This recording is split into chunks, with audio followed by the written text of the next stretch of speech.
Hello everyone. So hypothalamus is a very important area in overall CNS physiology. Basically जो इसका anatomical part है, afferent efferent connections, we will deal in anatomy. Right now we will see all the functions in detail and then make a mnemonic at the end. तो जिन्होंने mnemonic का video देख रखा हो वो भी इस वीडियो को पूरा देखें क्योंकि इसमें हम फंक्शन को डिटेल में डिस्कस करेंगे. सो आइए शुरू करते हैं हाइपोथैलेमस से. यदि अभी तक सब्सक्राइब ना किया हो तो जरूर कर दें. तो बेसिकली हाइपोथैलेमस में आपको क्या चीज याद रखना है, पहले थोड़ा सा डेफिनेशन जान लेते हैं. तो हाइपोथैलेमस क्या है, आपको पता है एक डायनकेफेलिक स्ट्रक्चर है जो कि बिलो द थैलेमस सिचुएटेड है. और साथ ही साथ जब हम थर्ड वेंट्रिकल को डिटेल में डिस्कस करेंगे तो हम देखेंगे और शायद आपको पता भी हो कि it forms the antero inferior wall and floor of third ventricle. ठीक है, तो इतना जानना सफिशिएंट है. अब अभी हम किस पे फोकस कर रहे हैं वो है ये इतने सारे जो हाइपोथैलेमिक न्यूक्लियाई हैं, यदि इनको मैं स्कीमेटिकली रिप्रेजेंट करूं, so these are all your hypothalamic nuclei. So क्या सारे याद रखने हैं, कैसे याद रखने हैं, क्या सबके फंक्शंस याद रखने हैं? बिल्कुल याद रखने हैं, आसानी से समझेंगे. फिर निमोनिक है आखिरी में, उससे सम अप करेंगे. तो सबसे पहले फंक्शन से शुरू करते हैं जो कि सबसे इंपॉर्टेंट फंक्शन है. यदि आप अभी जागे हुए हैं, आप रात में सोएंगे, तो पूरी जो आपकी बॉडी की एक्टिविटीज है, कब आपका कौन सा हार्मोन रिलीज होना है, all regulated by circadian rhythm. So what is circadian rhythm? It is basically the diurnal variation of many body functions. ठीक है, जैसे एग्जांपल में मेलेटोनिन स्लीप वेक साइकिल से लेके लॉन्ग पीरियड्स की जो आपकी सर्केडियन रिदम है, एग्जांपल मेंस्ट्रुअल साइकिल. ठीक है, अब क्या होता है कि इसके लिए कौन सा न्यूक्लियस रिस्पॉन्सिबल है, आपको हर उसमें फंक्शन में कौन सा न्यूक्लियर रिस्पॉन्सिबल है ये पता होना चाहिए. ठीक है, तो अब यदि मैं आपसे कहूं कि ये जो सुप्राकाइस्मेटिक न्यूक्लियाई है, this is responsible for your circadian rhythm. ठीक है, तो कैसे होगा, बेसिकली आप इसको ऐसे समझ लीजिए, आप सोने जाते हैं, आप अपनी आंखें बंद रखते हैं. ठीक है, सो आप इसको ऐसे याद रखिए, जो आपका जो सुप्राकाइस्मेटिक न्यूक्लियाई है, it will receive afferents from your eyes and lateral geniculate nuclei. ठीक है, आईज से आया तो रेटिनो हाइपोथैलेमिक फाइबर से आया. सो आईज से आया रेटिनो हाइपोथैलेमिक फाइबर से, और फिर यहां से इफरेंट जाएंगे जो कि फिर न्यूरल और हार्मोनल जो भी आपके मैकेनिज्म्स इंपॉर्टेंट है to maintain the circadian rhythm वो काम करेंगे. So this is all you need to know about circadian rhythm in general. अब बात करते हैं जो हाइपोथैलेमस को हम एक और नाम से कहते हैं हेड गैंग्लियन ऑफ एएनएस, मतलब एएनएस का करता धरता. ओके, सो एएनएस को कंट्रोल कैसे करता है, बेसिकली आपको पता होना चाहिए पार्ट्स. अगर आप एंटीरियर हाइपोथैलेमस को स्टिमुलेट करेंगे तो पैरासिम्पैथेटिक रिस्पॉन्स आएगा, लेटरल को करेंगे तो सिंपैथेटिक आएगा, मिड डॉर्सल को करेंगे तो कोलिनर्जिक सिंपैथेटिक वेजोडाइलेटेशन, और डॉर्सोमीडियल न्यूक्लियाई को करेंगे तो एक बहुत इंपॉर्टेंट इमोशन होता है शैम रेक, मतलब रेक और फियर. तो ये जो चीज है वो डॉर्सोमीडियल न्यूक्लियाई से आती है. क्या होता है ये बेसिकली हम पेपेज सर्किट में और अच्छे से समझेंगे. अभी आप याद रख सकते हैं कौन सा न्यूक्लियाई क्या है, और नहीं याद रख पा रहे हैं तो आखिरी में निमोनिक देखते हैं. तो ये आपको पता चल गया. अब बात करते हैं दूसरे फंक्शन की जो कि काफी इंपॉर्टेंट है, वो है हंगर फीडिंग कंट्रोल. इसका मतलब क्या है, आपको कब खाना खाना है, कब नहीं खाना है, ये सब आपका हाइपोथैलेमस रेगुलेट करता है. तो क्या होता है, हाइपोथैलेमस में दो सेंटर आपको याद रखने हैं. एक है आपका वेंट्रोमीडियल न्यूक्लियस में सेटाइटी सेंटर, और लेटरल हाइपोथैलेमिक न्यूक्लियाई में feeding centre. Again I would emphasis, अगर ये न्यूक्लियाई आप देखेंगे तो वेंट्रोमीडियल. ठीक है, तो वेंट्रोमीडियल न्यूक्लियाई में हम कौन सी बात कर रहे हैं, हमारे सेटाइटी सेंटर की. ठीक है, तो मैंने फीडिंग सेंटर को हाईलाइट नहीं किया है, इसको मैंने इसलिए हाईलाइट नहीं किया है क्योंकि जो आपका मेन प्राइमरी सेंटर है फूड इनटेक रेगुलेशन का, वो वेंट्रोमीडियल है. होता क्या है, आपको हमेशा भूख लगती रहती है. ठीक है, आपको कभी कभी खाना खाने के बाद भूख नहीं लगती, तो इसका मतलब क्या है कि जो आपका फीडिंग सेंटर है लेटरल हाइपोथैलेमिक न्यूक्लियाई, वो क्रॉनिकली एक्टिव है. ठीक है, वो हमेशा एक्टिव ही है और उसके हिसाब से तो खाते ही रहो, है ना, बट ऐसा नहीं होता है. तो जो आपका सेटाइटी सेंटर है, जब आप इंजेस्ट कर लेंगे फूड को तो वो उसको इनहिबिट कर देगा. So that is why your सेटाइटी centre is the primary centre that controls the food intake. Okay, अब हम बात करेंगे कुछ थ्योरीज की जो सप्लीमेंट करती हैं कि ये पॉसिबल कैसे हो पाया. तो क्या क्या थ्योरी याद रखना है, ग्लूकोस्टैटिक थ्योरी, फिर आगे मैं आपको बताऊंगा लाइपोस्टैटिक थ्योरी, पेप्टाइड्स बताऊंगा, और अल्टीमेटली गट पेप्टाइड और थर्मोस्टैटिक थ्योरी. तो काफी नाम है बड़े बड़े, बट कुछ नहीं है.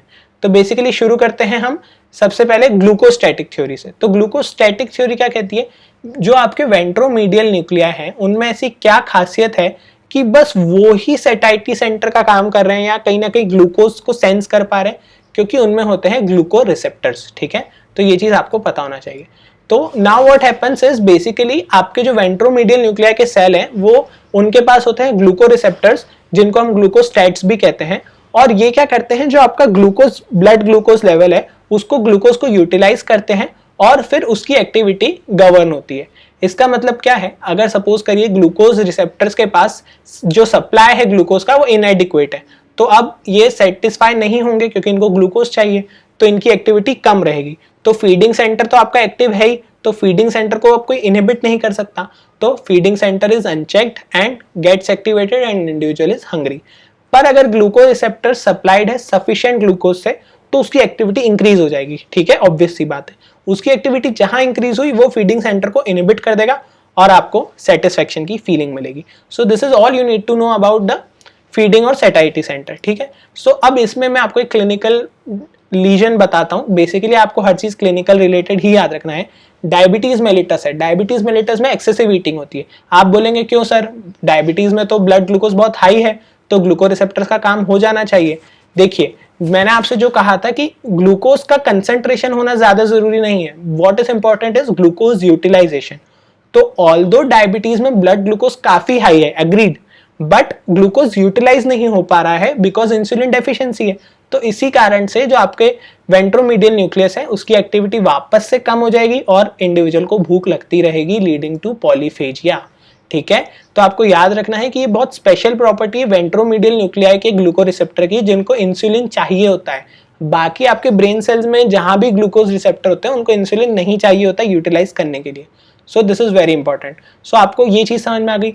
अब हम देखते हैं कुछ हाइपोथैलेमिक पेप्टाइड्स जो कि फूड सिक्रीशन को या तो कम करेंगे या बढ़ाएंगे, ठीक है, और इनके कारण ही हमको फिर लाइपोस्टैटिक थ्योरी में मदद मिलेगी।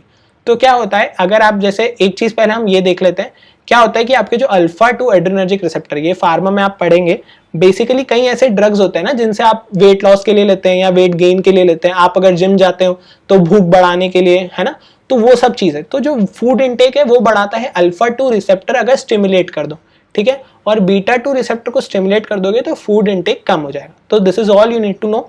अभी हमें क्या पता है कि जो फूड इनटेक है वो इंक्रीज हो रहा है मीडियल हाइपोथैलेमिक न्यूक्लियाई में और डिक्रीज हो रहा है लेटरल हाइपोथैलेमिक न्यूक्लियाई में। जो फूड इनटेक है वो इंक्रीज हो रहा है इन पेप्टाइड से और डिक्रीज हो रहा है इन पेप्टाइड से। सो आपको ये पेप्टाइड्स याद रखने हैं। What are these peptides?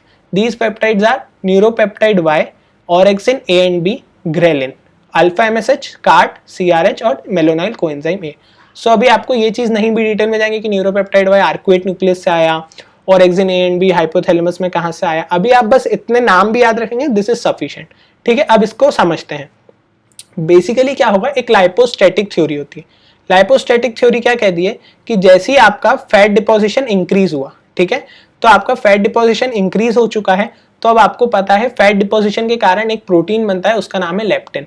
तो फैट डिपोजिशन जैसे ही इंक्रीज हुआ लेप्टिन बनना बढ़ गया, और लेप्टिन इज अ प्रोटीन, तो प्रोटीन कैसे बनेगा? एमआरएनए से।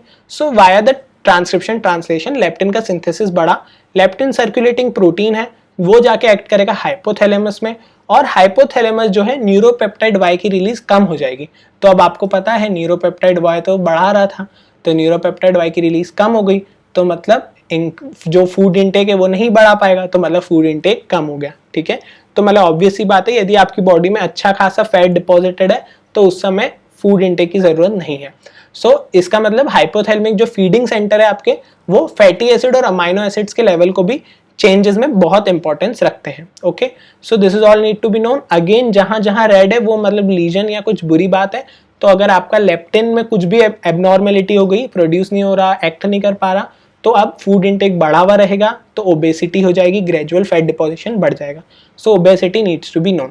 अब बात करते हैं, ये तो आपने एक जनरल ओवरऑल देखा फूड रेगुलेशन से, ठीक है, फीडिंग, सैटिस्फैक्शन सेंटर और आपका लेप्टिन। अब अगर ये खाना खाया सर तो अभी भूख नहीं लग रही, तो ये शॉर्ट टर्म जो आपका meal to meal food intake control है, this is by gut peptide theory. तो इसमें कुछ नहीं याद रखना है, जो आपका जीआईटी में फूड है वो रिलीज करेगा सीसीके, ग्लूकागॉन, जीआरपी, सोमेटोस्टैटिन, ठीक है। ये सब आप याद रख सकते हैं, just the opposite of insulin समझ के, ग्लूकागॉन, सोमेटोस्टैटिन, जीआरपी और सीसीके। तो अब ये एक्ट करेंगे हाइपोथैलेमस पे और आपका फूड इनटेक कम कर देंगे। तो ये ऑब्वियस सी कॉमन सेंस वाली बातें हैं, बस इसको हमको एक न्यूरोपेप्टाइड का रोल देना है या पेप्टाइड्स का रोल देना है। थर्मोस्टैटिक थ्योरी, थर्मोस्टैटिक थ्योरी क्या है?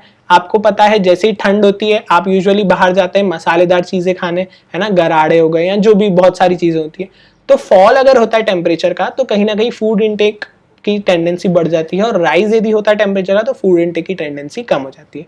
तो this is all needs to be known about the food intake. अब खाने के साथ पानी भी पीना है, तो पानी का रेगुलेशन कौन करेगा? Again hypothalamus. सो वाटर का रेगुलेशन या तो वाटर इनटेक या water loss. So water intake में क्या होता है कि आपका लेटरल प्रीऑप्टिक एरिया याद रखना है। अगेन न्यूक्लियाई बहुत सारे हो रहे हैं मुझे पता है, बट हम इसको सम अप करेंगे, ठीक है। तो लेटरल प्रीऑप्टिक एरिया में क्या होते हैं? आपके ऑस्मोरिसेप्टर्स। ऑस्मोरिसेप्टर्स सेंस करेंगे आपके प्लाज्मा की ऑस्मोलैलिटी को, ठीक है, और जैसे ही उनको लगेगा तो वो इनिशिएट करेंगे ड्रिंकिंग। और साथ ही साथ वाटर लॉस की यदि बात है तो एंटी डायूरेटिक हार्मोन का जो सिक्रीशन है वो बेसिकली यही कंट्रोल करता है आपका हाइपोथैलेमस। तो वो उसकी क्या डिटेल्स हैं वो बेसिकली जब हम एंडोक्राइन पढ़ेंगे तो वहां पे आएगी, अभी आपको जानने की जरूरत नहीं है।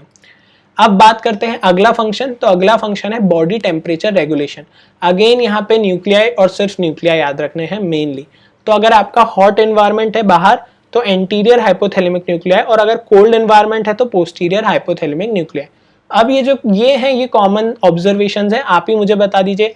जब हॉट एनवायरनमेंट होता है तो ऑब्वियसली बॉडी क्या चाहेगी कि जो हीट अंदर आ चुकी है उसको बाहर निकाल सके, तो हीट लॉस के लिए स्वेटिंग कराएगी, वेजो डायलिटेशन कराएगी, और आपका थर्स्ट आपकी बढ़ जाएगी। कोल्ड एनवायरनमेंट होगा तो आपकी मसल्स कॉन्ट्रैक्ट करेंगी ताकि जो है हीट जनरेट हो पाए, है ना, तो शिवरिंग हो जाएगी, वेजो कॉन्स्ट्रिक्शन हो जाएगा, यूरिन फ्रीक्वेंसी बढ़ जाएगी। So these are all common observation. Again अगर आपका एंटीरियर हाइपोथैलेमिक न्यूक्लियाई का लीजन हो गया तो हाइपरथर्मिया हो जाएगा, और पोस्टीरियर का हो गया तो हाइपोथर्मिया हो जाएगा। So this is all needs to be known at this level. So अब काफी सारी चीजें हो गई हैं। अब जो इंपॉर्टेंट फंक्शन है, जो इंपॉर्टेंट न्यूक्लियाई, उनको एक बार में सम अप करके निमोनिक से याद रखते हैं और फिनिश करते हैं इस टॉपिक को। Okay, so are you ready? Okay, तो आई होप ये आपको क्लियर हो गए हो सारे न्यूक्लियस, ठीक है। एक बार आप फंक्शन मेरे साथ दोहराइएगा इस निमोनिक के बाद। तो बेसिकली अब इस निमोनिक को याद रखने के लिए एक स्टोरी लाइन है जो कि बिल्कुल आप जैसी है, मेरे जैसी है। हम सब अक्सर घर पे होते हैं तो लेट उठते हैं, है ना, कई बार। तो माँ परेशान हो जाती हैं, उनको खाना देना होता है और फिर उठाने के लिए बहुत दिक्कत आती है। तो जो लक्ष्मण है, he is a guy, and उनकी मम्मी कह रही है कि समवन प्लीज वेक लक्ष्मण, ठीक है। सो वेक लक्ष्मण से मतलब आप समझ गए होंगे स्लीप वेक साइकिल से रिलेटेड है। तो जो आपकी स्लीप है, समवन प्लीज, तो sleep preoptic nucleus, wakefulness lateral hypothalamic nucleus. तो someone please wake Lakshman, okay. तब लक्ष्मण उठ रहा है, तो मीनवाइल वो अपनी सर्वेंट को कहेंगी कि जब तक तुम सारे पराठे हीट कर दो, बिकॉज अब खाना खाने का टाइम हो गया, 1 बजे उठ रहे हैं भाई साहब, है ना। तो heat all cold parathas. So heat all cold parathas में क्या हो जाएगा? हॉट एनवायरनमेंट यदि है तो एंटीरियर हाइपोथैलेमिक न्यूक्लियाई काम करता है, कोल्ड एनवायरनमेंट में पोस्टीरियर हाइपोथैलेमिक न्यूक्लियाई काम करता है। ये सब हम डिस्कस कर चुके हैं, this I am just summing them up and what all needs to be known, ठीक है। बाकी जो फंक्शन है उनकी डिटेल आपको नहीं जानना है, आपको बस न्यूक्लियाई पता होना चाहिए। अब क्या हुआ? लक्ष्मण उठा, लक्ष्मण फॉर्म में है, लक्ष्मण अब बोलेगा खाना लाओ, ओके। सो फूड लाओ, तो फीडिंग लेटरल हाइपोथैलेमिक न्यूक्लियाई, ये आपको पता है फीडिंग सेंटर है ना। तो अब वो खाना खाएगा। Gradually after some time he will stop eating due to सैटिस्फाइटी, और वो क्या बहाना देगा? सब्जी वेरी मसालेदार, ठीक है। तो सब्जी वेरी मसालेदार, सैटिस्फाइटी, वेंटेरो मीडियल न्यूक्लियस। सो ये आपने इतने फंक्शन सम अप कर दिए। अब बाकी जो फंक्शंस है वो फर्स्ट लेटर से क्रॉस हो जाएंगे, मतलब memory, mammillary body, circadian rhythm, suprachiasmatic nucleus, ठीक है। ये सब डिस्कस हो चुका है, ये पेपे सर्किट में और डिस्कस हो जाएगा। अब जो दूसरे हैं वो है क्रॉसओवर। मैंने आपसे कहा था पिट्यूटरी हार्मोन्स में बहुत इंपॉर्टेंस रखता है। तो आपको ऑक्सीटोसिन के लिए जो न्यूक्लियाई डिसाइड करना है वो ऐसा न्यूक्लियाई करें जिसमें O नहीं आता हो, V आता हो। V में ऐसा न्यूक्लियाई डिसाइड करें जिसमें V नहीं आता हो, O आता हो। तो क्रॉसओवर हो गया। ऑक्सीटोसिन का न्यूक्लियाई है पैरावेंट्रिकुलर और वेजोप्रेसिन का है सुप्रा ऑप्टिक। तो ये अगेन आपको याद हो गया। और फिर आपका अल्टीमेटली बचा है अग्रेशन। अग्रेशन, इमोशन, ये सारी जो फीलिंग्स है ये बेसिकली एनिमल्स में क्वाइट एविडेंट होती हैं। हम कई एक्सपेरिमेंट्स भी करके इसको प्रूव कर चुके हैं। तो जो शैमरेज होता है वो बेसिकली क्या होता है? डॉर्सोमीडियल न्यूक्लियाई के कारण होता है, ये बताया था हमने। तो जो डॉर्सोमीडियल न्यूक्लियाई, डीओ से आप याद रख सकते हैं, डॉग बाइट्स इन एग्रेशन, तो इसलिए उनसे प्यार से रहिए, उन्हें छेड़िए नहीं। तो dorsomedial nuclei, aggression, dog bites, okay. So इससे आपको ये निमोनिक भी सम अप हो गया। तो जो सारे फंक्शंस है जिनको आपको डिटेल में जाना था वो आपने जान लिए, जिनको आप एक एक लाइन में जाना था वो भी आप जान चुके हैं। तो आई होप इस वीडियो ने आपको हेल्प किया हो। और अब आप जब इन न्यूक्लियाई को देखेंगे तो आप घबराएंगे नहीं, आपको सबका नाम सुनते से ही कुछ ना कुछ फंक्शन याद आ जाएगा। So at the end I would like to say, अगर आपने कोई भी प्लेलिस्ट ना देखी हो तो ज़रूर देखें और लर्निंग बनाए रखिए। और असेसमेंट का क्वेश्चन अब ये रहा, hypothalamic nuclei involved in memory formation. तो अगेन आपको निमोनिक याद रखना है, क्रॉसओवर था या फर्स्ट लेटर था, आंसर कमेंट्स में दे दीजिए। So again thank you, stay safe, stay healthy and keep learning.